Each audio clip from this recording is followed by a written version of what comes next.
ونستغفره ونؤمن به ونتوكل عليه ونعوذ بالله من شرور أنفسنا ومن سيئات أعمالنا من يهده الله فلا مضل له ومن يضلل فلا هادي له وأشهد أن لا إله إلا الله وحده لا شريك له وأشهد أن سيدنا وسندنا ونبينا ومولانا محمدا عبده ورسوله صلى الله تعالى عليه وعلى آله وأصحابه وبارك وسلم تسليما كثيرا كثيرا. أما بعد،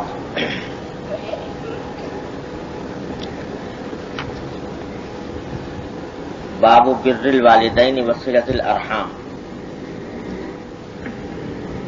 یہ باب ہے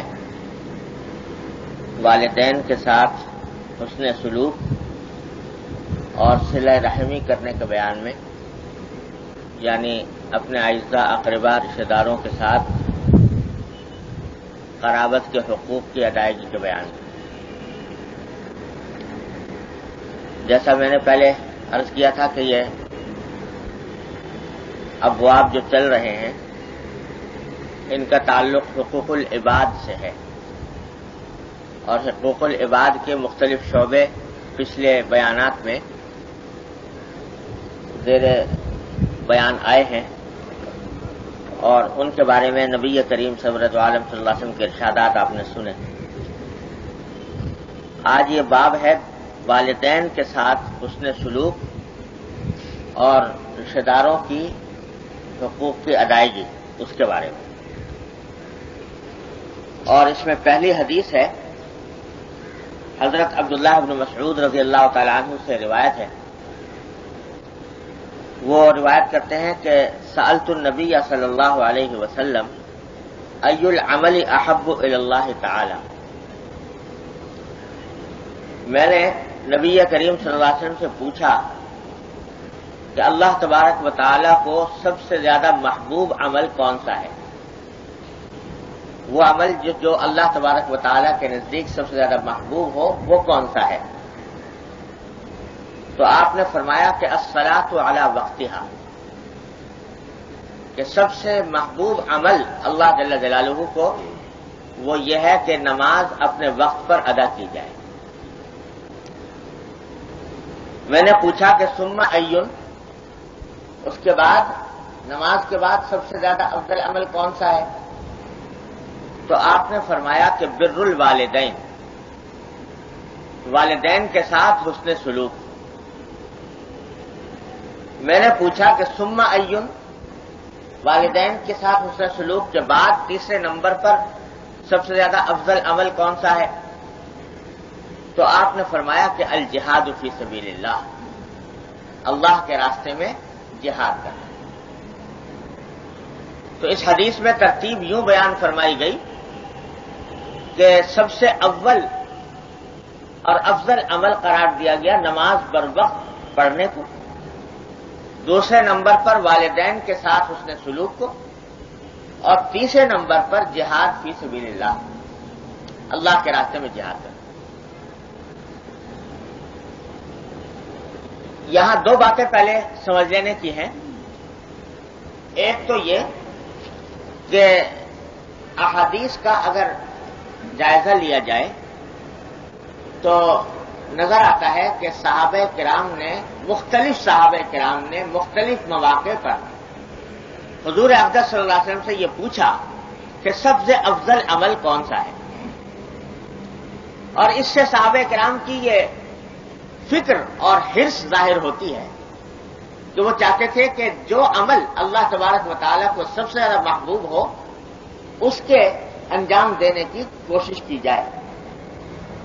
ایک دو صحابی نے نہیں بلکہ صحابہ کرام کی ایک بہت بڑی تعداد نے حضور اقدس صلی اللہ علیہ وسلم سے یہ بات پوچھی، سب سے افضل عمل بتائیے. مقصد یہ تھا کہ کوشش کریں کہ وہ سب سے افضل عمل ہماری زندگیوں کے اندر آ جائے. یہ فکر اور یہ لگن کہ سب سے افضل عمل ہمیں معلوم ہو جائے تو عمل کریں اس کے اوپر، اس لیے کہ ہر وقت دل و دماغ کے اوپر آخرت کی فکر طاری تھی. یہ چاہتے تھے کہ کسی طرح آخرت میں اللہ تبارک و تعالیٰ کا قرب، اس کی رضا حاصل ہو جائے. تو اس لیے ہر وقت اس دھیان میں رہتے تھے کہ کس عمل میں کیا ثواب ہے وہ ہمیں حاصل ہو جائے. اللہ، آج ہم لوگ پڑھتے رہتے ہیں فضائل کی حدیثیں کہ فلاں عمل میں یہ فضیلت، فلاں عمل میں یہ فضیلت، فلاں عمل میں یہ فضیلت، لیکن پڑھتے ہیں، سنتے ہیں اور اس کے بعد اس کے اوپر عمل کا کما حق داعیہ پیدا نہیں ہوتا. حضرات صحابہ کرام رضی اللہ تعالیٰ عنہم کا حال یہ تھا کہ چھوٹی سے چھوٹی بات جس کے بارے میں پتہ چلے کہ اس سے یہ ثواب کا کام ہے تو اس کی طرف دوڑتے تھے. یاد آیا کہ حضرت عبداللہ بن عمر رضی اللہ تعالیٰ عنہ کے سامنے ایک مرتبہ حضرت ابو ہریرہ رضی اللہ تعالیٰ عنہ نے یہ حدیث سنائی کہ رسول کریم صلی اللہ علیہ وسلم کا ارشاد ہے کہ جو شخص کسی اپنے مسلمان بھائی کی نماز جنازہ میں شریک ہو تو اس کو ایک قیراط اجر ملتا ہے. ایک قیراط جو ہے یہ ایک پیمانہ تھا جس سے سونا چاندی تولے جاتے تھے. سونا چاندی تولنے کا ایک پیمانہ تھا قیراط. آج کل بھی قیراط بولتے ہیں چاندی، وہ سونے کے اندر 20 قیراط اور 22 قیراط، لیکن اس زمانے میں یہ باقاعدہ ایک پیمانہ ہوا کرتا تھا تولنے کا، تھوڑا سا ہوتا تھا قیراط. تو فرمایا کہ حضور اقدس صلی اللہ علیہ وسلم کا ارشاد ہے کہ جو شخص اپنے کسی مسلمان بھائی کی نماز جنازہ میں شریک ہو اس کو ایک قیراط اجر ملے گا، اور جو شخص نماز جنازہ کے بعد اس کے تدفین میں بھی شامل، اس کے پیچھے بھی چلے، جنازہ لے کر بھی چلے، اس کو 2 قیراط ملے. اور جو شخص کے جنازہ لے کر چلے اور پھر جا کر تدفین میں بھی شامل ہو اس کو 3 قیراط اجر ملے. یہ حدیث ہے حضرت عبداللہ بن عمر. لیکن یہ بھی عرض کر دوں کہ قیراط ہے تو چھوٹا سا پیمانہ، لیکن ایک روایت میں آتا ہے کہ جنت کا جو قیراط ہے وہ حدیث میں ہے کہ احد پہاڑ سے بھی زیادہ ہے. احد پہاڑ کی مقدار سے بھی زیادہ ہے ایک قیراط جنت. تو یہ حدیث سنائی حضرت ابو ہریرہ رضی اللہ تعالیٰ عنہ نے حضرت عبداللہ بن عمر رضی اللہ تعالیٰ عنہ. تو انہوں نے سنتے ہی فرمایا کہ اوہو، میں نے پہلے یہ حدیث نہیں سنی. اور اس کا نتیجہ یہ ہوا کہ لقد فرطنا فی قراریط کثیرہ، ہم نے بہت سے قیراط ضائع کر دیے. یعنی یہ حدیث مجھے پہلے معلوم نہیں تھی کہ اتنی فضیلت ہے نماز جنازہ پڑھنے کی، نماز جنازے کے پیچھے چلنے کی اور تدفین میں شامل ہونے کی. اگر پہلے معلوم ہوتا تو میں اس کا اہتمام کرتا. اتنا میں نے اہتمام نہیں کیا کہ میرے بہت سے قیراط ضائع ہو. حالانکہ یہ وہ عبداللہ بن عمر ہیں رضی اللہ تعالیٰ عنہ کہ دن رات ان کا مشغلہ نبی کریم صلی اللہ علیہ وسلم کی سنتوں پر عمل اور حضرت صلی اللہ علیہ وسلم کے احکام پر کے مطابق زندگی گزارنا. عبادات کا بے شمار ذخیرہ موجود ہے نام اعمال میں، لیکن ایک نیا عمل معلوم ہوا تو اس میں حسرت ہو رہی کہ کیوں میں نے اب تک اس عمل کو اختیار نہیں کیا تھا. سارے صحابہ کرام کا یہی حال نظر آتا ہے کہ ہر وقت اس فکر میں ہے کہ ذرا سی کوئی نیکی کرنے کا موقع مل جائے جس سے اللہ تبارک و تعالیٰ کے ہاں اجر و ثواب میں اضافہ ہو، اللہ تبارک و تعالیٰ کے ساتھ کی رضا حاصل ہو. اس لیے پوچھتے تھے یا رسول اللہ سب سے افضل عمل کون سا ہے، سب سے افضل عمل کون سا ہے. مختلف صحابہ کرام نے پوچھا تو روایات میں نظر آتا ہے کہ حضرت صلی اللہ علیہ وسلم نے مختلف صحابہ کرام کو مختلف جواب دیے. اب دیکھا آپ نے یہاں پر جو سوال کیا گیا اس کے جواب میں یہ فرمایا کہ سب سے محبوب عمل اللہ تبارک و تعالیٰ کو یہ ہے کہ وقت پر نماز پڑھنا. ایک حدیث پہلے گزر چکی ہے اسی کتاب میں کہ ایک صحابی نے پوچھا کہ رسول اللہ سب سے افضل عمل کون سا ہے، تو آپ نے فرمایا کہ سب سے افضل عمل یہ ہے کہ تمہاری زبان اللہ کے ذکر سے تر رہے. یعنی ہر وقت تمہاری زبان پر اللہ تبارک و تعالیٰ کا ذکر جاری ہو، چلتے پھرتے اٹھتے بیٹھتے ہر حالت میں تمہاری زبان اللہ کے ذکر سے تر ہو. یہ عمل اللہ تبارک و تعالیٰ کو سب سے زیادہ محبوب، سب سے زیادہ پسند ہے، سب سے افضل عمل یہ۔ بعض روایتوں میں آتا ہے کہ کسی صحابی نے پوچھا کہ یا رسول اللہ سب سے افضل عمل کون سا ہے؟ تو آپ نے فرمایا کہ والدین کی اطاعت۔ یہاں دوسرے نمبر پر بیان کیا گیا، لیکن وہاں پہلے نمبر پر کہ سب سے افضل عمل جو ہے والدین کے ساتھ حسن سلوک ہے۔ کسی صحابی نے پوچھا کہ یا رسول اللہ سب سے افضل عمل کون سا ہے؟ تو آپ نے فرمایا کہ الجہاد فی سبیل اللہ، اللہ کے راستے میں جہاد کرنا سب سے افضل ہے۔ غرض مختلف صحابہ کرام کو حضرت صلی اللہ علیہ وسلم نے مختلف جوابات عطا فرمائے۔ بظاہر دیکھنے میں ان کے درمیان تضاد نظر آتا ہے کہ یہاں فرمایا کہ سب سے افضل عمل نماز ہے، بر وقت نماز ادا کرنا، کسی میں فرمایا والدین کی اطاعت کرنا، کسی میں فرمایا جہاد، کسی میں فرمایا کہ ذکر اللہ تبارک و تعالیٰ کا ہر وقت جاری رکھنا، لیکن حقیقت میں تضاد نہیں ہے۔ بات یوں ہے کہ ہر آدمی کے لحاظ سے، ہر آدمی کے حالات کے لحاظ سے افضل عمل بدلتا رہتا ہے۔ کسی کے لیے افضل نماز پڑھنا سب سے افضل ہے، کسی کے لیے والدین کی اطاعت سب سے افضل ہے، کسی کے لیے جہاد افضل ہے، کسی کے لیے ذکر افضل ہے۔ حالات کے لحاظ سے اور آدمیوں کے لحاظ سے فرق پڑ جاتا ہے۔ یعنی بعض صحابہ کرام ایسے تھے جن کے بارے میں پتا تھا آپ کو کہ نماز کی تو ویسے ہی پابندی کرتے ہیں، پابندی ہے، نماز کے پابند ہے، ان کو نماز کی فضیلت زیادہ بیان کرنے کی ضرورت نہیں، لیکن والدین کے حقوق میں مثلا کوئی کوتاہی ہے تو ان کے حق میں فرمایا کہ تمہارے حق میں سب سے افضل والدین کی اطاعت ہے۔ کوئی ہے جس کو عبادت کی طرف دھیان تھا مگر جہاد سے اتنی رغبت نہیں تھی، اس کے حق میں فرمایا کہ تمہارے لیے جہاد سب سے افضل ہے۔ کسی کو دیکھا کہ جہاد بھی کر رہے ہیں اور عبادت بھی ہے لیکن ذکر اللہ کی طرف اتنا زیادہ التفات نہیں ہے، تو ان کے حق میں ذکر اللہ کو بیان کر دیا۔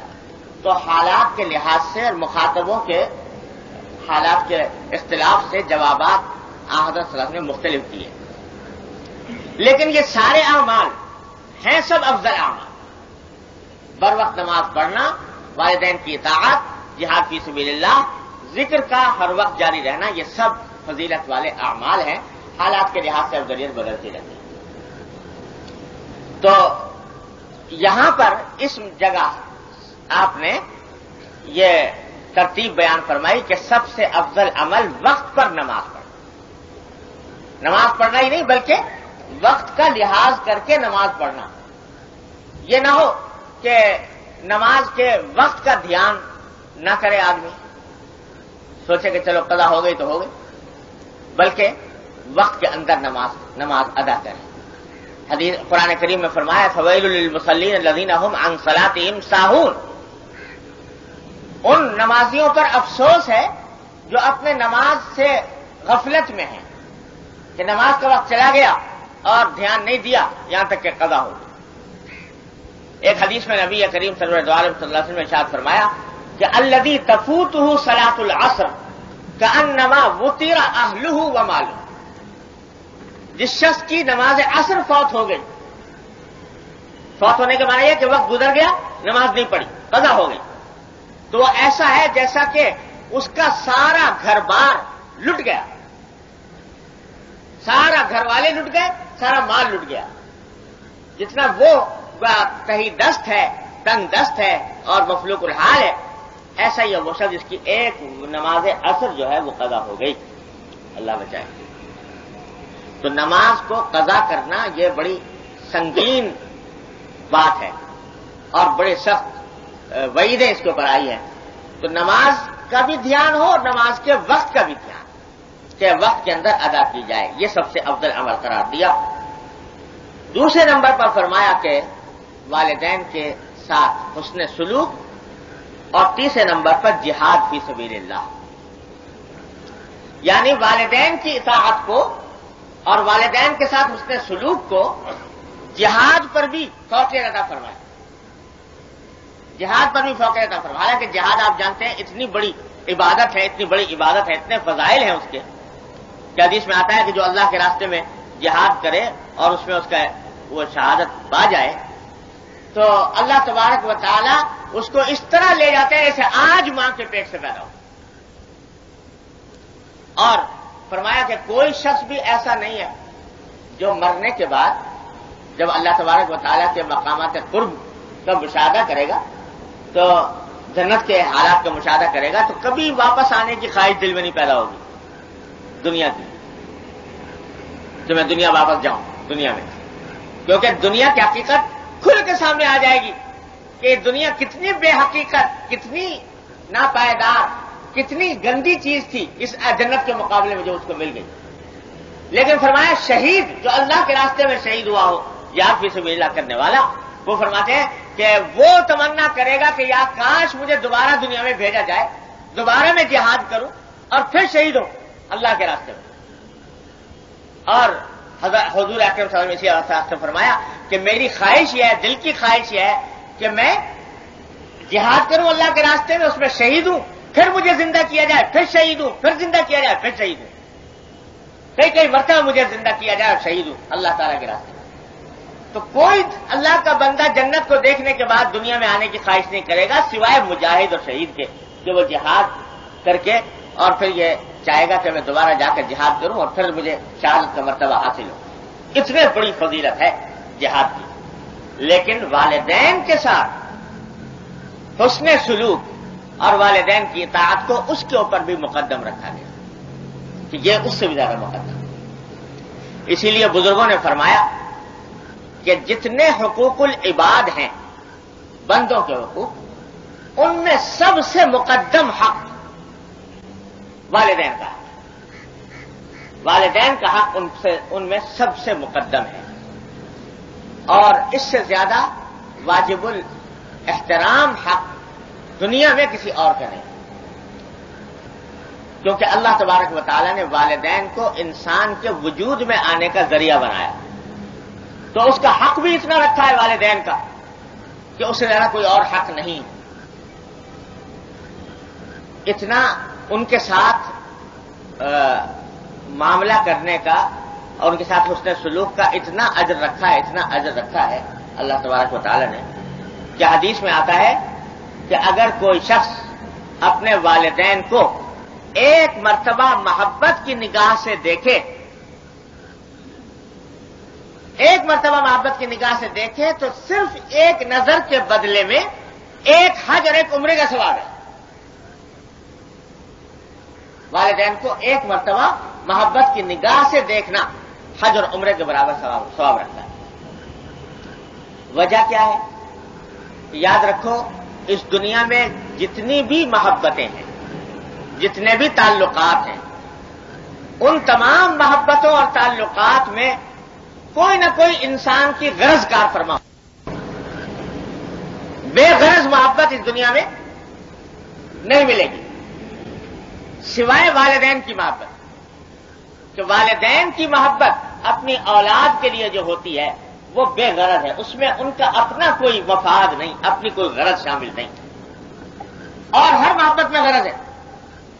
شوہر بیوی سے محبت کرے اس میں غرض ہے، بیوی شوہر کے ساتھ محبت کرے اس میں غرض ہے، بھائی بھائی کے ساتھ کرے، دوست دوست کے ساتھ کرے، جتنے تعلقات ہیں ان سب کے اندر کوئی نہ کوئی غرض کار فرما ہوتی ہے. لیکن ایک محبت ہے جو غرض سے پاک ہے، اور وہ محبت ہے ماں کی اور باپ کی. کہ ماں اور باپ اپنی اولاد سے جو محبت کرتے ہیں ان میں ان کی اپنی ذات کی کوئی غرض شامل نہیں ہوتی. وہ اگر وہ اپنی جان بھی چلی جائے لیکن اولاد کو فائدہ پہنچ جائے، یہ ان کا جذبہ ہوتا ہے.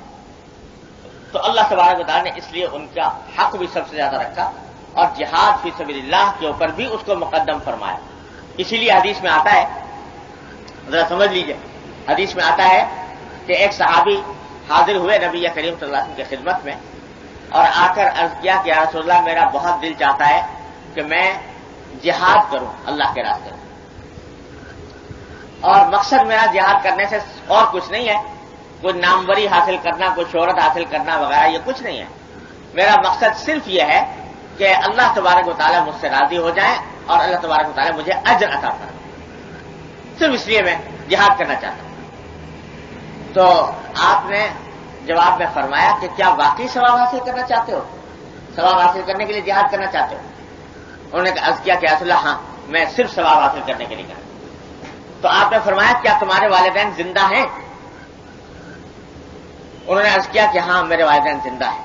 تو فرمایا کہ جاؤ ان کی خدمت کرو، اور اگر اجر حاصل کرنا ہے تو والدین کی خدمت کر کے تمہیں جو اجر حاصل ہوگا وہ جہاد سے بھی حاصل نہیں ہوگا.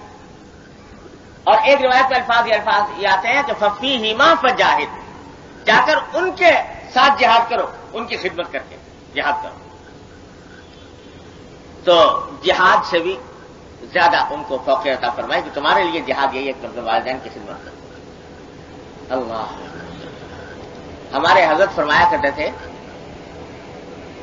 اور یہ بات ہمیشہ یاد رکھنے اور سمجھنے کی ہے، فرماتے تھے کہ بھائی دین جو ہے وہ شوق پورا کرنے کا نام دین نہیں، اللہ اور اللہ کے رسول صلی اللہ علیہ وسلم کی اتباع کا نام دین ہے. جس وقت جیسا تقاضا ہو، تقاضائے وقت کیا ہے، اس وقت کا کیا تقاضا ہے، یعنی اللہ اور اللہ کے رسول صلی اللہ علیہ وسلم کی طرف سے وہ تقاضا پورا کرو، وہ ہے دین. یہ نہیں کہ شوق پورا کرنا، جو فلاں چیز کا مجھے شوق ہو گیا وہ شوق پورا کر رہا ہوں، تو یہ دین نہیں. تو کبھی کبھی لوگوں کو شوق ہو جاتا ہے، کسی کو شوق ہے اس بات کا کہ صاحب میں ہمیشہ صف اول میں نماز پڑھوں مثلا، کسی کو شوق ہے اس بات کا کہ میں جہاد کروں مثلا، کسی کو شوق ہے اس بات کا کہ میں تبلیغ دعوت کے کام میں نکلوں مثلا. یہ سارے باتیں دین کی باتیں ہیں، باعث اجر ہیں. لیکن یہ دیکھو کہ اس وقت کا تقاضا کیا ہے. فرض کرو کہ ایک وقت ایسا آیا کہ والدین بیمار ہیں، انہیں تمہاری خدمت کی ضرورت ہے، اور اس خدمت کا ضرورت ہے کہ تم ان کی خدمت انجام دو. جی اب شوق تو ہے، طبیعت میں دل چاہ رہا ہے، شوق لگا ہوا ہے اس بات کا کہ میں صف اول میں جا کر نماز پڑھوں مثلا مسجد کے اندر، اور والدین ہیں بیمار، حرکت نہیں کر سکتے. اس وقت میں تمہارے لیے تقاضا اللہ تعالی کی طرف سے یہ ہے کہ صف اول کی نماز چھوڑو اور والدین کے ساتھ حسن سلوک کرو، والدین کی خدمت انجام دو، اور نماز انفرادن پڑھو، تنہا پڑھو. اس وقت میں اگر اس شوق کو پورا کرنے کے لیے جا رہے ہو کہ نہیں صاحب والدین کو تو چھوڑ دیا اس حالت میں کہ وہ حرکت بھی نہیں کر سکتے، اور چلے گئے دور مسجد میں، کہیں قریب میں ہو جس میں والدین اپنا کام کر سکتے ہیں، وہ تو بہرحال الگ بات ہے. میں وہ مثال لے رہا ہوں جہاں پر کہ اگر چھوڑ کر جاؤ گے تو والدین کو تکلیف ہوگی.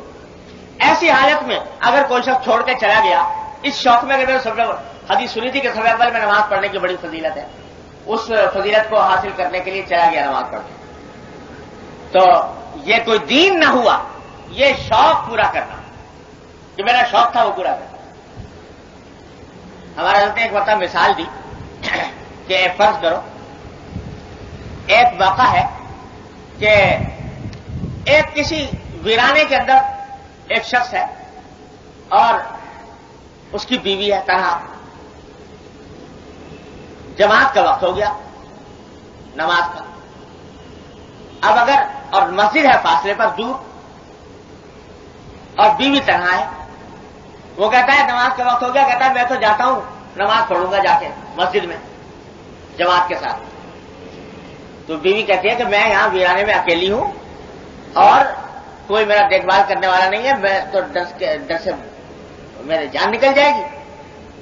وہ کہتے نہیں، وہ تو میں جماعت کے نماز پڑھنے کی فضیلت میں نے سن رکھی ہے، میں تو صف اول میں جا کے نماز ادا کروں گا کیا کچھ ہو جائے. تو فرماتے ہیں کہ یہ کیا ہے کہ شوق ہو گیا اس بات کا کہ میں صف اول میں جا کے نماز پڑھوں، تو یہ شوق پورا کر رہا ہے. دین نہیں ہے یہ. دین یہ ہے کہ اس وقت میں نماز جماعت کو چھوڑ دو اور وہیں پر انفرادی نماز پڑھو. اس وقت میں تقاضا دین کا یہ ہے، اور اگر اس کے خلاف کرو گے تو وہ شوق پورا کرنا ہوگا، نماز وہ اطاعت نہیں ہوگی اللہ اور اللہ کے رسول صلی اللہ علیہ وسلم. گھر میں بیمار ہیں، گھر کے اندر والدین بیمار ہیں، بیوی بچے بیمار ہیں، بری حالت میں ہیں. ایسی حالت میں کوئی شخص سوچا دل میں آ گیا کہ صاحب میں تو تبلیغ کے لیے جاتا ہوں مثلا، تو ویسے تبلیغ کے لیے نکلنا بڑا اجر و ثواب کا کام، لیکن اس حالت میں جبکہ والدین کو یا گھر والوں کو تمہاری طرف سے خدمت کی ضرورت ہے، اس کے بغیر ان کا کام نہیں چلتا، اس حالت میں اگر جاؤ گے تو یہ اپنا شوق پورا کرنا ہوگا، دین کا تقاضا نہیں ہوگا۔ تو دین نام شوق پورا کرنے کا نہیں، دین نام ہے اللہ اور اللہ کے رسول صلی اللہ علیہ وسلم کے حکم کو ماننے کا، کہ جس وقت جیسا تقاضا ہے اللہ اور اللہ کے رسول صلی اللہ علیہ وسلم کا وہ کام انجام دیا جائے۔ اسی لیے آپ نے دیکھا کہ صحابی آئے، کہا کہ اصل میں جہاد کرنے جانا چاہتا ہوں۔ اب جہاد کی اتنی فضیلت ہے، پوری قرآن و حدیث بڑے ہوئے ہیں جہاد کی فضیلت سے، لیکن ان کو منع فرما دیا کہ نہیں، تمہارے لیے کیا ہے جہاد کہ تم جا کے والدین کی خدمت کرو۔ حضرت اویس قرنی رضی اللہ تعالی عنہ حضور اقدس صلی اللہ علیہ وسلم کے زمانے میں موجود ہے، مسلمان ہیں، اور چاہتے ہیں کہ حضور اقدس صلی اللہ علیہ وسلم کی خدمت میں آ کر نبی کریم صلی اللہ علیہ وسلم کی زیارت کر لیں۔ تو زیارت حضرت صلی اللہ علیہ وسلم کی زیارت وہ سعادت ہے، وہ خوش نصیبی ہے کہ شاید اس روئے زمین پر اس سے بڑی سعادت کوئی اور ہوگی نہیں، اور پھر اس سعادت کے ملنے کا دوبارہ پھر کوئی امکان نہیں۔ اگر دنیا سے آپ تشریف لے جائیں تو یہ شرف پھر حاصل نہیں ہو سکتا، یہ فضیلت حاصل نہیں ہو سکتی۔ لیکن حضور اقدس صلی اللہ علیہ وسلم سے پوچھا کہ یا رسول اللہ میں حاضر ہونا چاہتا ہوں آپ کی خدمت میں، بہت دل چاہتا ہے کہ آپ کی خدمت میں حاضر ہونا، لیکن والدہ میری گھر پر ہیں اور ان کو میری خدمت کی ضرورت ہے۔ حضرت صلی اللہ علیہ وسلم نے منع فرما دی کہ نہیں، مت آؤ، والدہ کی خدمت کرو۔ کیوں؟ اس واسطے کہ اب وقت کا تقاضا، جب والدہ بیمار ہو تو وقت کا تقاضا یہ ہے، چاہے دل میں شوق یہ ہو کہ حضور اقدس صلی اللہ علیہ وسلم کی خدمت میں جا کر حاضر ہو کر آپ کی زیارت کرو۔ بلا بتائیے کہ کیسا کوئی بھی صاحب ایمان ہو، اس کے دل میں حضور اقدس صلی اللہ علیہ وسلم کی زیارت کا کتنا شوق ہو۔ جی، جب آپ باقاعدہ حیات دنیا میں تشریف فرما تھے اس وقت میں کیا عالم ہوگا، جبکہ آج یہ حال ہے کہ اس نبی کریم صلی اللہ علیہ وسلم کے امتی حضرت صلی اللہ علیہ وسلم کے روضہ اقدس کی زیارت کے لیے کتنے بےتاب اور بے چین رہتے ہیں کہ روضہ اقدس کی زیارت ہو جائے، ایک مرتبہ روضہ اقدس کے اوپر حاضر ہو جائے، اس کے لیے کتنے بےتاب ہوتے ہیں۔ تو جب سرکار دو عالم صلی اللہ علیہ وسلم دنیا کے اندر تشریف فرما ہوں گے تو اس وقت میں کیا عالم ہوگا شوق ذوق کا، کتنی بے چینی اور بےتابی ہوتی ہوگی کہ میں کسی طرح پہنچ جاؤں حضرت صلی اللہ علیہ وسلم کی خدمت میں۔ لیکن وہ ساری بے چینی، ساری بےتابی، سارا شوق گوارا اور ایک ماں کی خدمت کے اوپر اس کو قربان کر دیا کہ ماں کی خدمت کرو اور میری پاس حاضری کی سعادت کو چھوڑ دیا۔ اللہ، وہ مقام صحابیت کا مقام چھوٹ گیا۔ اگر دیکھو، کیونکہ حضور صحابیت موقوف ہے حضور اقدس صلی اللہ علیہ وسلم کی زیارت پر، اور یہ وہ مقام ہے کہ کوئی کتنا بڑا ولی اللہ ہو جائے، ولایت کے، بزرگی کے کتنے اونچے مقام تک پہنچ جائے، کسی صحابی کے گرد کو نہیں پہنچ سکتا کبھی۔ ایک مرتبہ حضرت عبداللہ بن مبارک رحمۃ اللہ علیہ، مشہور تابعین میں سے ہیں اور مشہور بزرگ ہیں، محدث فقیہ، کتنے بڑے، کئی مرتبہ ان کا ذکر میں کر چکا ہوں آپ حضرات سے۔ ان سے کسی نے عجیب سوال کیا، سوال یہ کیا کہ یہ بتائیے کہ حضرت معاویہ رضی اللہ تعالیٰ عنہ افضل ہیں یا حضرت عمر ابن عبدالعزیز افضل ہیں؟ سوال اس طرح ترتیب دیا کہ صحابہ کرام میں سے ان کا انتخاب کیا حضرت معاویہ رضی اللہ تعالیٰ عنہ کا، جن کے بارے میں لوگوں نے طرح طرح کی باتیں بنا رکھی ہیں، اور بہرحال اہل سنت کا یہ عقیدہ بھی ہے کہ حضرت معاویہ جن کی جب لڑائی حضرت علی سے ہوئی تو اس میں حضرت علی برحق تھے اور حضرت معاویہ سے اجتہادی غلطی ہوئی تھی، اس کے اوپر ساری امت تقریباً متفق ہے۔ تو صحابہ کرام میں سے معاویہ رضی اللہ عنہ گویا ان حضرات میں سے ہیں جن کی شخصیت کسی قدر متنازعہ سی رہی ہے۔ تو پوچھا کہ وہ افضل ہے، اور دوسری طرف رکھا عمر بن عبدالعزیز کو، جن کے بارے میں کہا جاتا ہے کہ عمر ثانی، حضرت فاروق اعظم کا ثانی ان کو کہا جاتا ہے، عدل و انصاف میں، تقوی طہارت میں، ہر چیز میں، اور پہلی صدی ہجری کے، دوسری صدی ہجری کے مجدد ہیں حضرت عمر بن عبدالعزیز رحمۃ اللہ علیہ. تو اتنے مقام کے بزرگ ہیں. پوچھا کہ معاویہ افضل ہے یا عمر بن عبدالعزیز افضل ہے؟ تو جواب دیا عبداللہ بن مبارک رحمۃ اللہ علیہ نے کہ میاں تم پوچھتے ہو کہ معاویہ افضل ہے عمر بن عبدالعزیز افضل ہے؟ ارے عمر بن عبدالعزیز تو درکنار اور حضرت معاویہ تو درکنار. حضرت معاویہ کی ناک میں جو مٹی گئی تھی حضور اقدس صلی اللہ علیہ وسلم کے ساتھ جہاد کرتے ہوئے، وہ مٹی بھی 1000 عمر بن عبدالعزیز سے افضل ہے. جو صحبت کا مقام اللہ تبارک و تعالیٰ نے حضرت معاویہ رضی اللہ تعالیٰ کو عطا فرما دیا نبی کریم صلی اللہ علیہ وسلم کی زیارت کی بدولت، ایک مرتبہ زیارت ہو جائے سرکار دو عالم صلی اللہ علیہ وسلم کی، تو صحابیت کا جو مقام انسان کو حاصل ہو جاتا ہے، ساری زندگی کوشش کرتا رہے تو بھی وہ صحابیت کا مقام حاصل نہیں کر سکتا. تو وہ اتنا بڑا مقام صحابیت کا، وہ حضور نے فرمایا کہ نہیں، اس کی ضرورت نہیں، صحابیت کا مقام حاصل کرنے کی ضرورت نہیں، ماں کی خدمت کرو. تو ماں کی خدمت کی خاطر صحابیت کے اتنے بڑے اعلیٰ مقام کو بھی قربان کر دیا، فرمایا کہ چھوڑ دو. اب اگر کوئی ہوتا ہم جیسا نہ ادا شناس، یہ کہتا کہ بھائی یہ دولت تو پھر ملنے والی ہے نہیں صحابیت کی، لہذا چلو ماں بیمار ہے، آخر کبھی نہ کبھی تو نکلنا ہوتا ہی ہے گھر سے، چلے جاؤ جا کر زیارت کر لو، نبی کریم صلی اللہ علیہ وسلم کی زیارت کر کے آ جاؤ.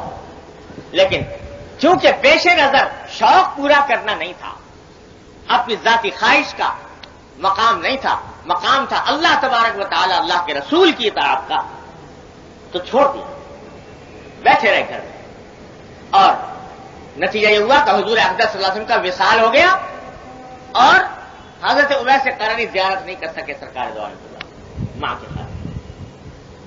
لیکن اللہ تبارک و تعالی نے اس ماں کی خدمت کا صلہ کیا دیا؟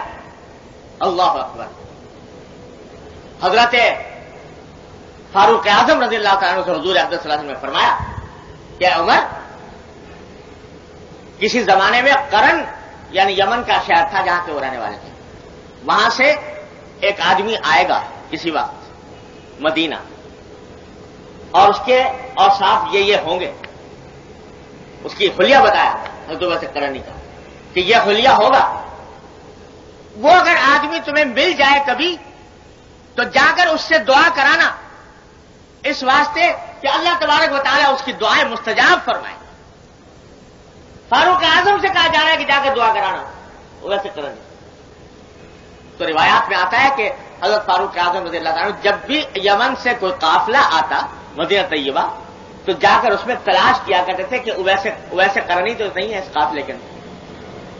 اور ایک مرتبہ جب تلاش کرنے کے دوران پتہ لگ گیا کہ اس میں ہے، تو فاروق اعظم بہت خوش ہوئے اور جا کر عرض کیا کہ آپ کا نام یہی ہے، اور وہ حلیہ جو آپ نے بتایا تھا وہ حلیہ کو دیکھا تو حلیہ موجود تھا.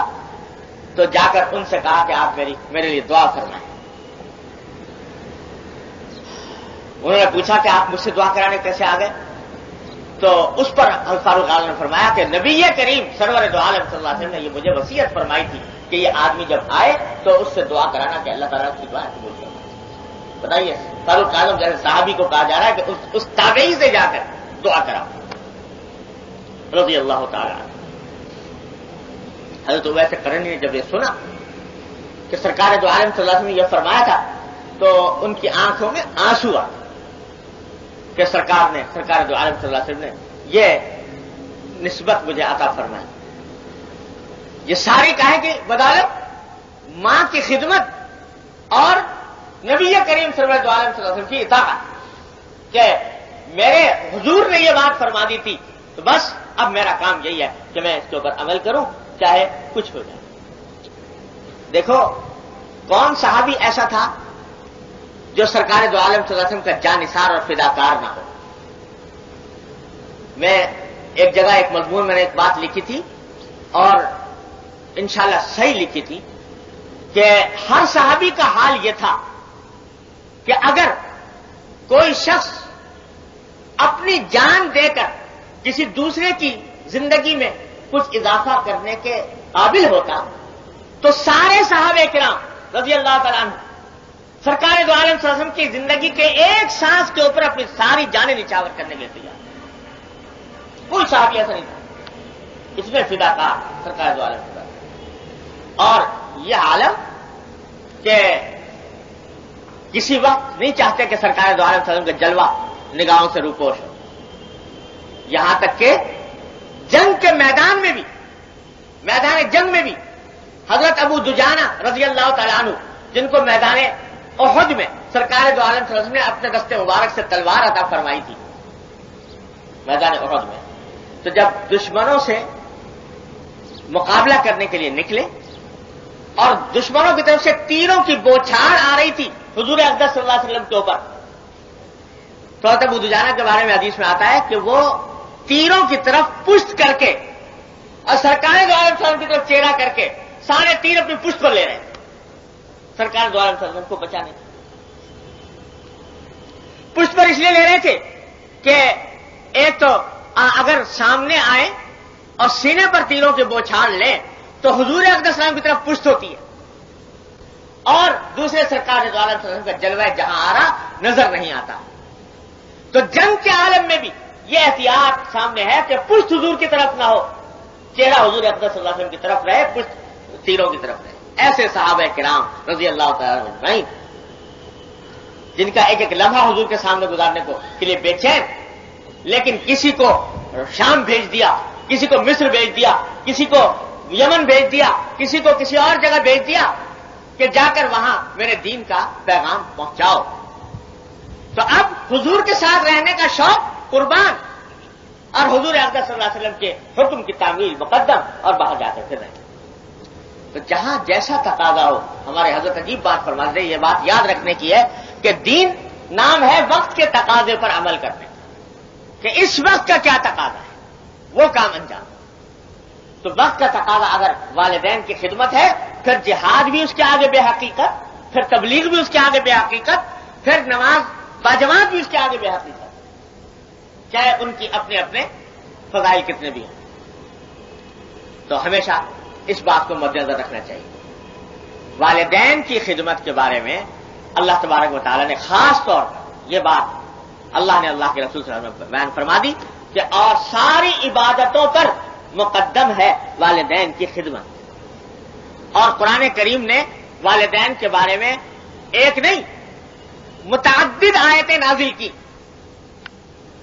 فرمایا وَوَصَّيْنَا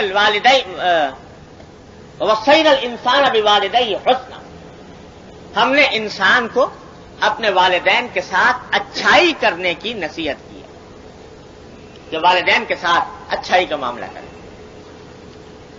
اور فرمایا کہ وَقَضَىٰ رَبُّكَ أَلَّا تَعْبُدُوا إِلَّا إِيَّاهُ وَبِالْوَالِدَيْنِ إِحْسَانًا، تمہارے پروردگار نے یہ فیصلہ کیا ہے دو باتوں کا، ایک ہے کہ اس کے سوا کسی کی عبادت نہ کرو، اور دوسرے کہ والدین کے ساتھ حسن سلوک کرو. توحید کے ساتھ ملا کر ذکر کیا کہ اللہ کی توحید اور والدین کے ساتھ حسن سلوک، کہ توحید کے بعد سب سے بڑا فریضہ انسان کے ذمہ کیا ہے کہ والدین کے ساتھ حسن سلوک. اور پھر آگے کیا خوبصورت انداز میں قرآن کریم نے فرمایا وَإِمَّا يَبْلُغَنَّ عِندَكَ الْكِبَرَ أَحَدُهُمَا أَوْ كِلَاهُمَا، کہ اگر تمہاری زندگی میں تمہارے والدین بڑھاپے کو پہنچ جائیں فَلَا تَقُل لَّهُمَا أُفٍّ، تو ان والدین کو کبھی اف بھی مت کہنا جب بڑھاپے کو پہنچ جائے. بڑھاپے کا ذکر اس لیے کیا کہ جب ماں باپ بوڑھے ہو جاتے ہیں تو بڑھاپے کے اثر سے بعض اوقات ذہن جو ہے وہ نارمل نہیں رہتا، اور اس کی وجہ سے بعض اوقات غلط سلط باتوں پر اصرار بھی کرتے ہیں. اس لیے خاص طور بڑھاپے کا ذکر کیا، چاہے تمہارے خیال میں جو بات کہہ رہے ہیں وہ غلط ہی کیوں نہ ہو، ناحق ہی کیوں نہ ہو، لیکن تمہارا کام یہ ہے کہ اف بھی مت کہو. فلا تقل لهما ولا تنهرهما، ان کو جھڑک کر بات نہ کرنا کبھی. وقل لهما قولا کریما، اور ان سے ہمیشہ عزت کے ساتھ بات کرنا. واخفض لهما جناح الذل من الرحمہ، اور ان کے لیے ان کے آگے اپنے آپ کو ذلیل کرتے رہنا. صرف اتنا ہی نہیں، اپنے آپ کو والدین کے آگے ذلیل کرو. واخفض لهما جناح الذل من الرحمہ وقل رب ارحمهما كما ربياني صغيرا. اور یہ دعا مانگتے رہنا کہ یا اللہ ان کے اوپر رحمت فرمائیے جس طرح انہوں نے مجھے بچپن میں پالا. تو ذرا سے بڑھاپے کے اندر اگر ماں باپ کا مزاج میں کچھ چڑچڑاپن پیدا ہو گیا تو اس سے گھبرا کر یہ اف کہنے کا اس کا خاص طور پر ذکر فرمایا کہ یہ بھی مت کرنا. میں نے ایک کتاب میں ایک قصہ پڑھا تھا، پتہ نہیں سچا ہے جھوٹا لیکن ہے سبق آموز. ایک صاحب نے لکھا کہ ایک صاحب تھے، وہ بوڑھے ہو گئے اور بیٹے کو پڑھا بڑھا دیا، وہ بن گیا اچھا خاصا پڑھا لکھا فاضل آدمی ہو گیا. تو ایک دن بیٹھا ہوا تھے گھر کے سین میں، تو کوا آ کے بیٹھ گیا دیوار کے اوپر. تو باپ نے بیٹے سے پوچھا کہ بیٹا یہ کیا چیز ہے؟ تو بیٹے نے کہا ابا جان یہ کوا ہے. تھوڑی دیر گزری پھر پوچھا کہ بیٹا یہ کیا چیز ہے؟ اس نے کہا ابا جان کوا ہے. پھر تھوڑی دیر گزری پھر پوچھا کہ بیٹا یہ کیا ہے؟ اس نے کہا ابا جان ابھی تو بتایا تھا یہ کوا ہے. پھر تھوڑی دیر گزری پھر پوچھا کہ بیٹا یہ کیا چیز ہے؟ اب بیٹے کے لہجے میں تبدیلی پیدا ہو گئی اور اس نے قدرے جھڑک کر کہا ابا جان کوا ہے کوا. پھر تھوڑی دیر گزری تو پھر پوچھا کہ بیٹا یہ کیا ہے؟ اب بیٹے سے نہ رہا گیا، اس نے اٹھا کے کہا کہ آپ ہر وقت اس طرح کی باتیں پوچھتے رہتے، 1000 مرتبہ کہہ دیا کوا ہے. اس نے ڈانٹ ڈپٹ کرنے کا ایک سلسلہ شروع کر دیا. تو تھوڑی دیر کے بعد باپ جو ہے وہ کمرے میں اٹھ کے گیا اور ایک ڈائری اپنی پرانی نکال کے لایا اور اس ڈائری میں ایک صفحہ کھول کے بیٹے کو دکھایا کہ بیٹا ذرا یہ پڑھنا. تو اس ڈائری میں یہ لکھا ہوا تھا کہ آج میرا چھوٹا بیٹا، یعنی وہی چھوٹا بیٹا، یہ آج سین میں بیٹھا ہوا تھا تو ایک کوا آ گیا. تو اس بیٹے نے مجھ سے 25 مرتبہ پوچھا کہ بیٹا یہ ابا جان یہ کیا ہے؟ تو میں اس کا جواب دیتا رہا کہ یہ کوا ہے، لیکن ہر مرتبہ وہ دوبارہ پوچھے گا یہاں تک کہ 25 مرتبہ یہ واقعہ پیش آیا. اور مجھے اس ادا پر بڑا پیار آیا. تو یہ ڈائری کے اندر لکھا ہوا تھا. تو کہنے لگا، باپ نے کہا دیکھو بیٹا یہ فرق ہے باپ میں اور بیٹے میں. جب تم چھوٹے تھے تو تم نے 25 مرتبہ پوچھا، میں نے 25 مرتبہ اطمینان سے جواب دیا اور ساتھ میں یہ بھی لکھا ہوا ہے کہ مجھے اس کی ادا پہ بڑا پیار آیا. اور میں نے 5 مرتبہ تم سے پوچھا تو تمہیں اتنا غصہ آ گیا. تو اللہ تبارک و تعالیٰ فرماتے ہیں کہ بڑھاپے میں پہنچنے کے بعد یہ بات یاد رکھو کہ یہ تھوڑا سا چڑچڑا پن بھی پیدا ہو جائے گا، بہت سی باتیں ناحق معلوم ہوں گی، لیکن یہ سمجھو کہ تمہارے بچپن میں تم سے کہیں زیادہ، اس سے کہیں زیادہ ناگوار باتیں تمہارے ماں باپ نے برداشت کی ہیں، لہٰذا تمہیں اس کو برداشت کرنا ہے.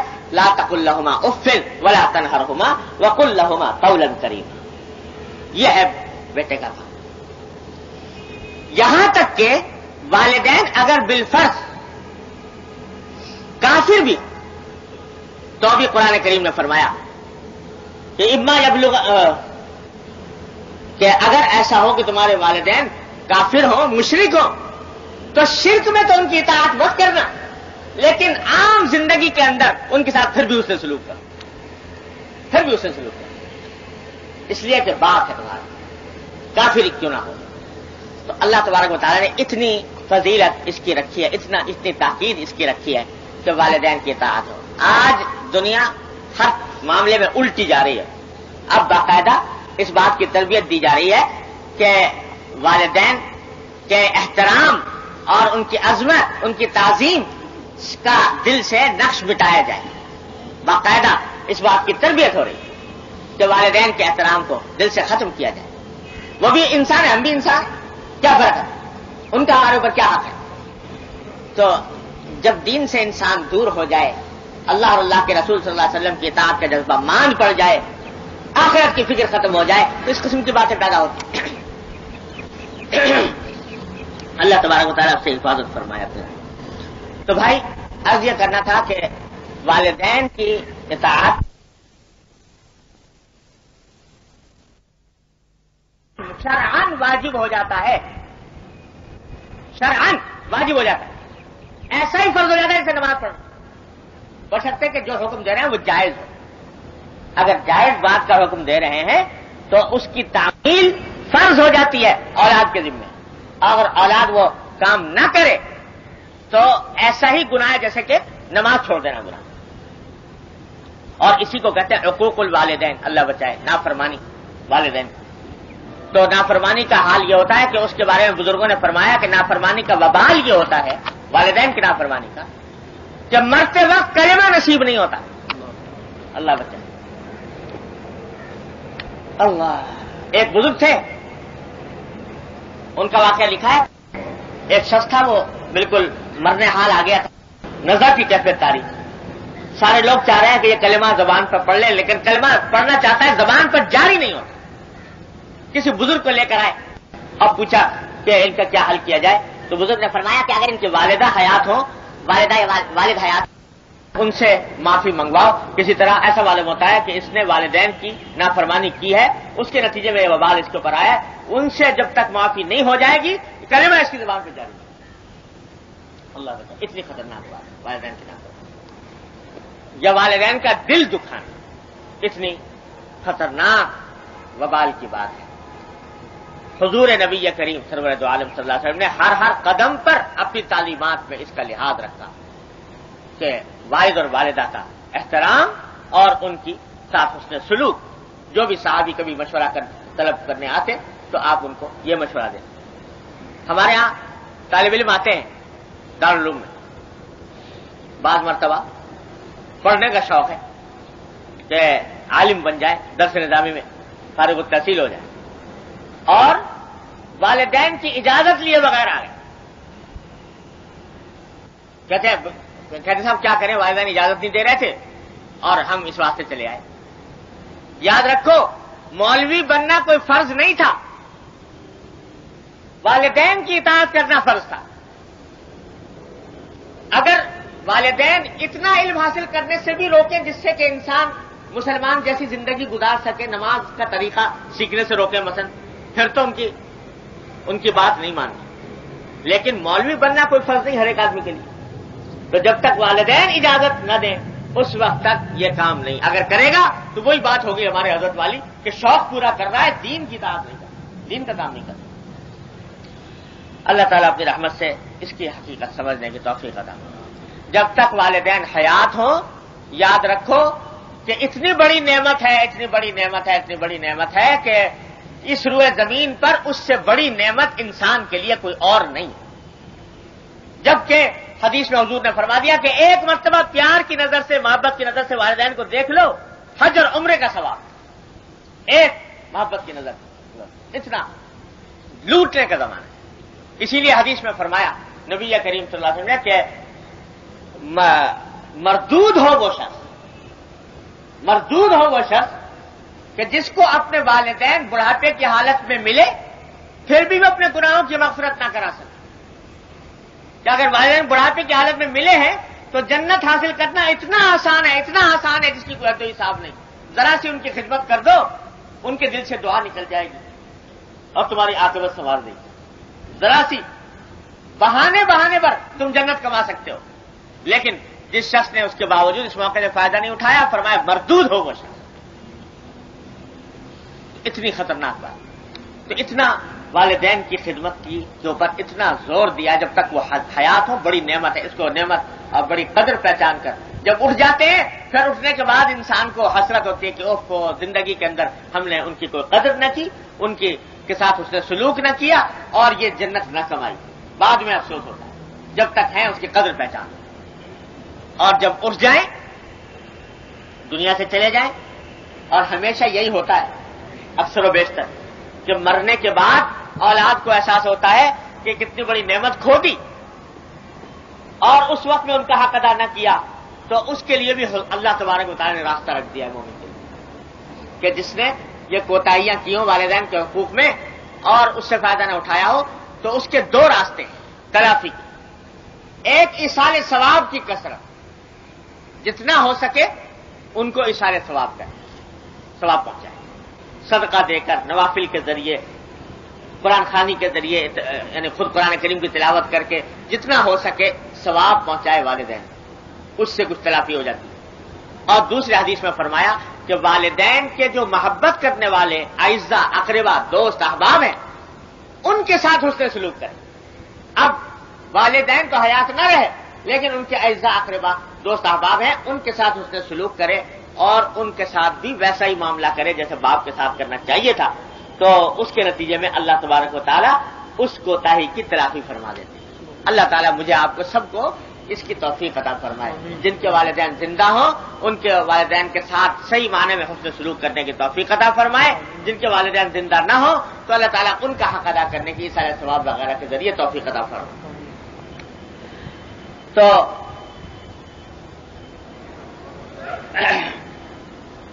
اگلی حدیث ہے، حضرت ابو ہریرہ رضی اللہ تعالیٰ عنہ روایت فرماتے ہیں، فرمایا کہ جاء رجل الى رسول اللہ صلی اللہ علیہ وسلم فقال یا رسول اللہ من احق الناس بصحبتی بحسن صحابتی قال ام قال ثم من قال ام قال ثم من قال ام قال ثم من قال ابو۔ اللہ، یہ فرماتے ہیں کہ ایک صاحب حاضر ہوئے حضور اقدس صلی اللہ علیہ وسلم کی خدمت میں اور آ کر پوچھا کہ یا رسول اللہ، سارے دنیا میں سب سے زیادہ میری حسن سلوک کا مستحق کون ہے؟ انسانوں میں کس کے ساتھ میں سب سے زیادہ اچھا سلوک کروں؟ آپ نے فرمایا کہ تمہاری ماں سب سے زیادہ حسن سلوک کی مستحق سارے انسانوں میں تمہاری ماں ہے۔ انہوں نے پوچھا کہ رسول اللہ پھر ان کے بعد؟ آپ نے فرمایا تمہاری ماں، دوبارہ ماں، پھر پوچھا کہ رسول اللہ اس کے بعد؟ پھر فرمایا کہ تمہاری ماں، پھر پوچھا کہ رسول اللہ اس کے بعد؟ تو چوتھے نمبر پر فرمایا کہ تمہارا باپ۔ 3 مرتبہ ماں کا نام لیا اور 1 مرتبہ آخر میں چوتھی نمبر پر باپ کا نام لیا۔ اسی واسطے بزرگان علماء کرام نے اس حدیث سے استنباط کر کے فرمایا کہ ماں کا حق حسن صحبت میں باپ سے بھی زیادہ ہے۔ ماں کے 3 حق ہیں، باپ کا 1 حق۔ جتنے حقوق ہیں والدین کے ان میں سے 3/4 حصہ ماں کا ہے اور 1 حصہ باپ کا ہے۔ کیوں؟ اس واسطے کہ جتنی مشقتیں ماں جھیلتی ہے اپنے بچے کی پرورش کے لیے، باپ اس کا 1/4 حصہ بھی نہیں جھیلتا، صحیح معنی میں اگر دیکھا جائے۔ اس لیے حضور اقدس صلی اللہ علیہ وسلم نے 3 حصے ماں کے بیان فرمائے، 1 حصہ باپ کا۔ اور اسی لیے بزرگوں نے یہ بھی فرمایا کہ اگر کبھی کوئی ہدیہ، تحفہ وغیرہ دینا ہو تو ماں کو زیادہ دینا چاہیے بنسبت باپ کے، ماں کا حصہ زیادہ رکھنا چاہیے، اس لیے کہ حضور اقدس صلی اللہ علیہ وسلم نے زیادہ ان کی تاکید فرمائی۔ اور یہ بھی بزرگوں کا ارشاد ہے کہ 2 چیزیں ہوتی ہیں، ایک ہوتا ہے تعظیم، اس میں تو باپ کا حق مقدم ہے ماں پر، اور دوسرا ہے حسن سلوک اور خدمت، اس میں ماں کا حق مقدم ہے باپ پر۔ تعظیم میں حق باپ کا مقدم، خدمت میں ماں کا مقدم۔ تعظیم کا معنی یہ ہے کہ دل میں عظمت زیادہ ہو، اس کی طرف پاؤں پھیلا کے نہ بیٹھے، سراہنے نہ بیٹھے وغیرہ وغیرہ، جو معروف آداب ہیں تعظیم کے، اس میں باپ کا حق مقدم ہے۔ لیکن جہاں تک خدمت کا تعلق ہے اس میں ماں کا حق مقدم ہے، 3/4 زیادہ ہے باپ کے مقابلے میں۔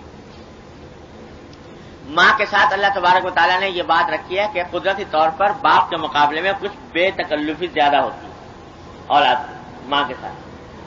بہت سی باتیں جو کھل کر باپ سے نہیں کہہ سکتا وہ ماں سے کہہ لیتا ہے، تو شریعت نے اس کا بھی لحاظ رکھا ہے، اور اس کے واسطے حافظ ابن حجر رحمۃ اللہ علیہ نے فتح الباری کے اندر یہ اصول لکھا ہے، بزرگوں کا بیان کیا ہوا کہ باپ کی تعظیم زیادہ کرے اور ماں کی خدمت زیادہ کرے۔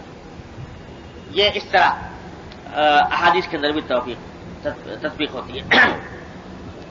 بہرحال ماں کی خدمت یہ وہ چیز ہے جس کا ابھی ذکر کر چکا ہوں حضرت ویسے قرنی رحمۃ اللہ علیہ رضی اللہ تعالیٰ عنہ کے واقعے کے اندر کہ انہوں نے ان کو کہاں سے کہاں پہنچایا، اور بہت سے بزرگوں کا یہی حال مذکور ہے کہ وہ اپنی والدہ کی خدمت کے اندر مصروف ہے۔ امام غزالی رحمۃ اللہ علیہ کے بارے میں بھی یہ بات مشہور ہے کہ ایک عرصے دراز تک وہ علم حاصل نہیں کر پائے اس وجہ سے کہ ماں کی خدمت میں مشہور تھی۔ ماں کی خدمت کی وجہ سے پھر اللہ تبارک و تعالیٰ نے پھر بعد میں جب فارغ ہو گئے تو اس کے بعد اللہ تعالیٰ نے اونچا مقام عطا فرمایا۔ اس کو غنیمت سمجھنا چاہیے۔ لا الہ الا اللہ۔ وعن عبد الله بن عمرو بن العاص رضي الله تعالى عنهما قال اقبل رجل الى نبي الله صلى الله عليه وسلم فقال ابايعك على الهجرة والجهاد ابتغي الاجر من الله تعالى۔ یہ وہی حدیث آ گئی جو میں ابھی آپ کو پہلے سنا چکا ہوں۔ یہ حضرت عبداللہ بن عمرو بن العاص رضی اللہ تعالیٰ عنہ کی روایت ہے۔ وہ فرماتے ہیں کہ ایک شخص حاضر ہوا نبی کریم صلی اللہ علیہ وسلم کی خدمت میں اور آ کر اس نے عرض کیا کہ ابایعک علی الہجرۃ والجہاد، کہ میں آپ سے بیعت کرنے کے لیے آیا ہوں دو چیزوں پر، ایک ہجرت پر اور ایک جہاد پر۔ اپنے ملک کو چھوڑ کر آیا ہوں مدینہ طیبہ میں رہنے کے لیے اور آپ کے ساتھ جہاد کرنے کے لیے۔ ابتغی الاجر من اللہ تعالی، اور میں اپنے اللہ تبارک و تعالی سے اجر کا طلبگار ہوں، ثواب کا طلبگار ہوں۔ تو آپ نے پوچھا فَهَلْ لَكَ مِنْ وَالِدَيْكَ أَحَدٌ حَيٌّ، کہ کیا تمہارے والدین میں سے کوئی زندہ ہے؟ قال نعم بل کلاہما، تو انہوں نے جواب میں عرض کیا کہ رسول اللہ ضرور زندہ ہے اور دونوں زندہ ہیں، والد بھی اور والدہ بھی۔ قال، تو آپ نے فرمایا فَتَبْتَغِي الْأَجْرَ مِنَ اللَّهِ تَعَالَى، تو کیا واقعی اللہ تعالیٰ سے اجر چاہتے ہو؟ قال نعم۔ قال فارجع الى والديك فاحسن صحبتهم، تو آپ نے فرمایا کہ جاؤ والدین کے پاس واپس جاؤ اور ان کے ساتھ حسن سلوک کرو، بجائے اس کے کہ میرے ساتھ جہاد کرو۔ اپنے ساتھ جہاد کی فضیلت کو قربان فرما دیا والدین کے حسن سلوک، واپس گئی۔ ایک اور روایت آتی ہے، اس میں آتا ہے کہ ایک صاحب حاضر ہوئے، جہاد کے لیے تیاری ہو رہی تھی، تو ایک صاحب حاضر ہوئے حضور اقدس صلی اللہ علیہ وسلم کی خدمت میں اور آ کر عرض کیا کہ رسول اللہ میں جہاد میں شامل ہونے کے لیے آیا ہوں، اور اپنے ایک طرح سے فخر کے طور پر بیان کیا کہ میں اتنا سچا طالب ہوں جہاد کا کہ آپ کی خدمت میں حاضر ہوا ہوں اس حالت میں کہ والدین کو روتا چھوڑ کر آیا ہوں۔ ان والدین مجھے بھیج نہیں رہے تھے، اجازت نہیں دے رہے تھے، تو روتا چھوڑ کر آیا ہوں والدین کو اور آپ کی خدمت میں آیا ہوں تاکہ آپ کے ساتھ جہاد کروں۔ تو آپ نے فرمایا کہ اچھا تو جاؤ، ارجع فاضحکہما کما ابکیتہما، جاؤ اور ان کو جن کو روتا چھوڑ کر آئے ان کو جا کر ہنساؤ اور ان کو راضی کرو، میرے ساتھ جہاد کرنے کی اجازت نہیں۔ یہ ہے، دیکھو بھائی، بقول ہمارے حضرت کے کہ دین نام ہے حفظ حدود کا، کس چیز کی حد کہاں تک ہے اس کو، یہ نہیں ہے کہ جہاد کی فضیلت سن لی تو بس اور سب کچھ چھوڑ چھاڑ کے چل دیے روانہ ہو گئے، بلکہ اللہ تبارک و تعالی اللہ کے رسول صلی اللہ علیہ وسلم کے حکم کی رعایت کرتے ہوئے ہر موقع کے اوپر کام کرنا ہوتا ہے۔ یہ جو یک باغا پن ہوتا ہے نا، آج کل ہمارے حضرت والد صاحب صلی اللہ علیہ وسلم فرمایا کرتے تھے کہ آج کل لوگ یک باغے ہو گئے، یک باغے یعنی جیسے گھوڑا کے ایک ہی باغ ہو تو ایک ہی طرف چلے گا، دوسری طرف دھیان نہیں دے گا، تو یک باغے ہو گئے، یعنی ایک بات سن لی کہ بھائی یہ چیز بڑی فضیلت کی ہے، بس اسی میں ڈک پڑے، یہ دیکھے بغیر کہ اور چیزوں کے حقوق کیا ہیں اور چیزوں کی حدود کیا ہیں۔ یہ بات در حقیقت آتی نہیں عادتاً جب تک کہ صحبت میسر نہ آئے کسی اللہ والے کی۔ خوب سمجھ، زبان سے میں نے بھی کہہ دیا، آپ نے بھی سن لیا، کتابوں میں لکھا ہوا ہے، لیکن کس موقع پر کیا طرز عمل اختیار کرنا ہے، کس موقع پر کس چیز کو ترجیح دینی ہے، یہ بات کسی اللہ والے کی صحبت، کامل شیخ کی صحبت کے بغیر حاصل نہیں ہوتی۔ آدمی اس میں افراط تفریط ہی مبتلا رہتا ہے، وہ شیخ بتاتا ہے کہ اس وقت کے لیے کیا کام کرنا ہے، اس پر تیرے لیے کیا چیز بہتر ہے، کیا چیز بہتر نہیں ہے۔ ہمارے حضرت حکیم الامت صلی اللہ تعالی سرہ کے پاس بعض اوقات لوگ آتے تھے تو بہتوں کے وظیفے چھڑوا دیے، جو وظیفے معمولات پڑھتے تھے، ذکر اذکار کرتے تھے، کہا نہیں چھوڑ دو، ان کو چھڑوا دی، دوسرے کام پہ لگا دی، اس واسطے کہ جانتے تھے کہ یہ اگر اس کام پہ لگا رہے گا تو حدود کو خراب کرے۔ تو شیخ کامل بتاتا ہے کہ کس وقت میں کیا چیز کا مقام ہے، کس چیز کا موقع ہے، اور یہ اللہ کی صحبت کے بغیر حفظ حدود کی بات حاصل نہیں ہوتی۔ ہمارے حضرت ڈاکٹر صاحب قدس اللہ تعالیٰ سے اللہ تعالیٰ ان کے درجات بلند فرمائیں، وہ فرمایا کرتے تھے کہ دین تمام تر یعنی یہ حدود، حقوق تمام تر شریعت، شریعت کا معنی کیا ہے؟ حقوق، اللہ کے حقوق اور بندوں کے حقوق، اور حدود تمام تر سنت، یعنی سنت یہ بتاتی ہے کہ کس حق کی کیا حد ہے، حق اللہ کہاں تک کرنا ہے، حق العبد کہاں تک انجام دینا ہے۔ تو حدود تمام تر سنت، حضور اقدس صلی اللہ علیہ وسلم کی سنتیں جو ہیں وہ بتاتی ہیں کہ اس شریعت پر کس حد میں کس حد تک عمل کیا جائے گا، وہ حدود تمام تر سنت۔ اور حفظ حدود تمام تر طریقت، یہ طریقت اور سلوک جو ہے یہ ان حدود کی حفاظت کا نام طریقت ہے جو سنت کے ذریعے ثابت ہو کہ اس حد تک یہ کام کرنا، اس حد تک یہ کام کرنا۔ تو بڑا خوبصورت جملہ ہے کہ شریعت تمام تر حقوق، سنت تمام تر حدود، اب طریقت تمام تر حفظ حدود۔ بس یہ تین چیزیں حاصل ہو جائیں، اللہ اللہ خیر صلی اللہ، اس کے بعد پھر کسی چیز کی حاجت نہیں۔ لیکن حاصل ہوتی نہیں عادتاً جب تک کہ آدمی کچھ رگڑے نہ کھائے کسی شیخ کامل کے حضور جا کر اپنے آپ کو پامال نہ کرے، اس وقت تک یہ کام حاصل ہوتا نہیں۔ پیش مرد کامل پامال شو، حال را بگزار صاحب حال شو، پیش مرد کامل پامال شو۔ جب تک کہ کسی مرد کامل کے سامنے آدمی اپنے آپ کو پامال نہ کرے، رگڑے نہ کھائے، اس وقت تک یہ حاصل نہیں ہوتا۔ افراط تفریطی میں مبتلا رہے گا، کبھی ادھر ڈب گیا کبھی ادھر ڈب گیا، لیکن حفظ حدود اس تک نہیں ہوتا۔ یہ سارا تصوف طریقہ جو کچھ بھی ہے، سارا تصوف طریقہ وہ اسی کام کے لیے کہ افراط تفریط سے انسان کو بچائے، اعتدال کے راستے پر لائے، بتائے کہ کس وقت میں کیا موقع ہے اور دین کا کیا تقاضا ہے۔ اللہ تعالیٰ اپنی رحمت سے مجھے آپ کو سب کو اس پر عمل کرنے کی توفیق عطا فرمائے۔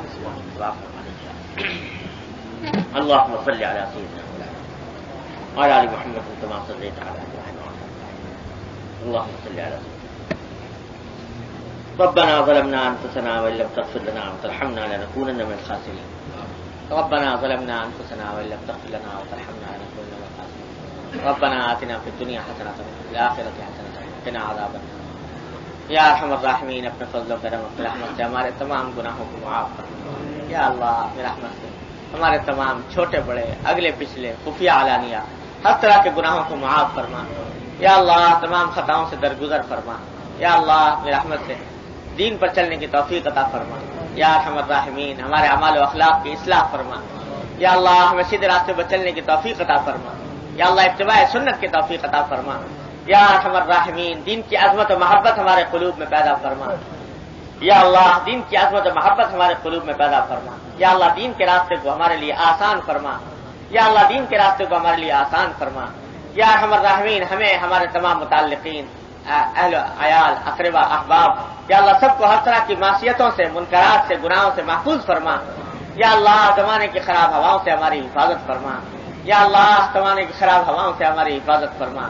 یا اللہ معصیتوں سے دور، معصیتوں سے محفوظ فرما، گناہوں سے محفوظ فرما، منکرات سے محفوظ فرما، فتنوں سے حفاظت فرما، حوادث اور سانحات سے حفاظت فرما، آفات سے حفاظت فرما۔ یا اللہ اپنی رحمت سے اپنی مغفرت کاملہ عطا فرما، اپنی رضا کاملہ عطا فرما۔ یا اللہ دین کی صحیح فہم عطا فرما، اس پر عمل کی توفیق عطا فرما۔ یا اللہ اس پر استقامت عطا فرما۔ یا ارحم الراحمین اپنے فضل و کرم اپنی رحمت سے تمام حاضرین اور حاضرات کو ان کے تمام جائز مقاصد میں کامیابی عطا فرما۔ یا اللہ سب کی پریشانیوں کو دور فرما، سب کی مشکلات کو آسان فرما۔ یا اللہ ہم میں ہمارے متعلقین میں جو لوگ بیمار ہیں انہیں شفا کامل و عاجل عطا فرما۔ یا اللہ ان کو شفا کامل و عاجل عطا فرما۔ یا اللہ ان کو شفا کامل و عاجل عطا فرما۔ یا اللہ ہم میں جو لوگ تنگدست ہیں ان کی تنگدستی کو دور فرما، جو پریشان حال ہے ان کی پریشانیوں کو رفع فرما، جو مقروض ہیں ان کے قرضوں کی ادائیگی کا سامان فرما۔ یا اللہ اپنے رحمت سے ہر مشکل کو آسان فرما، ہر پریشانی کو دور فرما، یا اللہ اپنے رحمت سے اپنے فضل و کرم سے ہم بزرگان دین کے بتائے ہوئے طریقے پہ چلنے کی توفیق عطا فرما، یا اللہ حقوق اللہ نے حقوق العباد دونوں کی ادائیگی کی توفیق عطا فرما، یا ارحم الراحمین انا نسألک من خیر ما سألک من عبدک ونبیک محمد صلی اللہ علیہ وسلم ونعوذ بک من شر ما استعاذ من عبدک ونبیک محمد صلی اللہ علیہ وسلم ربنا تقبل منا انک انت السمیع العلیم وتب علینا انک انت التواب الرحیم وصلی اللہ تعالی علی خیر خلقہ محمد وآلہ وصحبہ اجمعین آمین برحمتک۔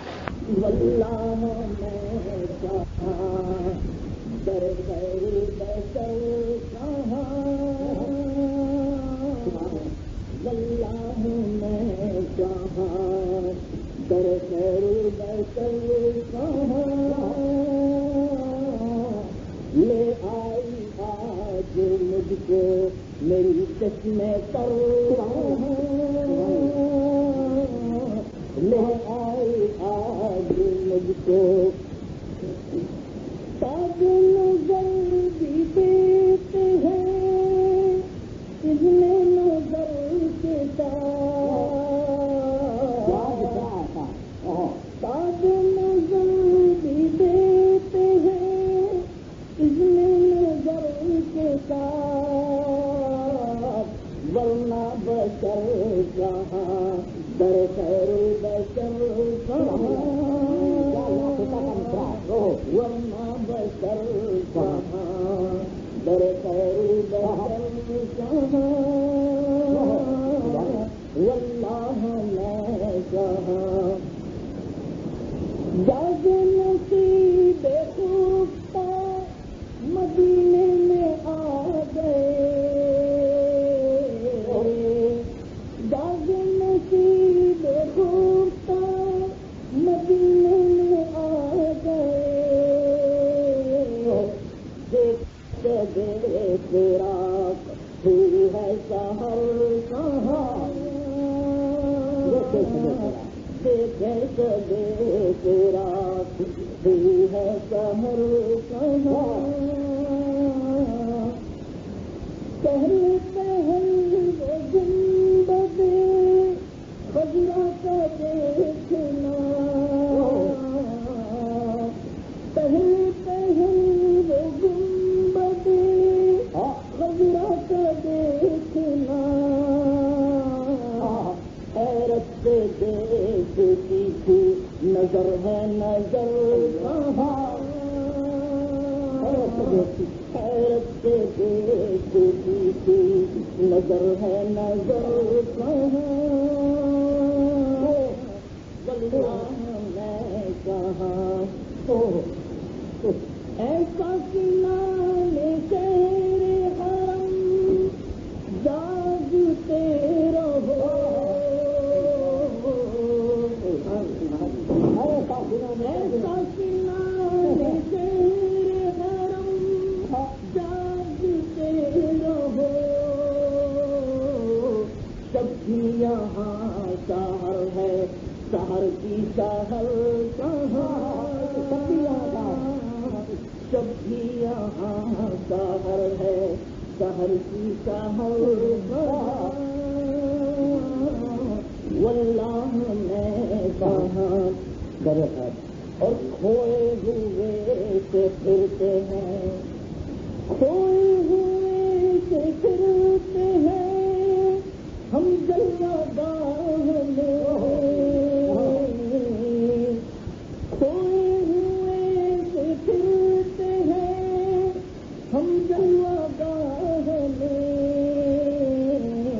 ان کی خبر کے بعد اب اپنی خبر کہاں، ان کی خبر کے بعد اب اپنی خبر کہاں، کھوئے ہوئے سے پھرتے ہیں ہم جلوہ گاہ میں،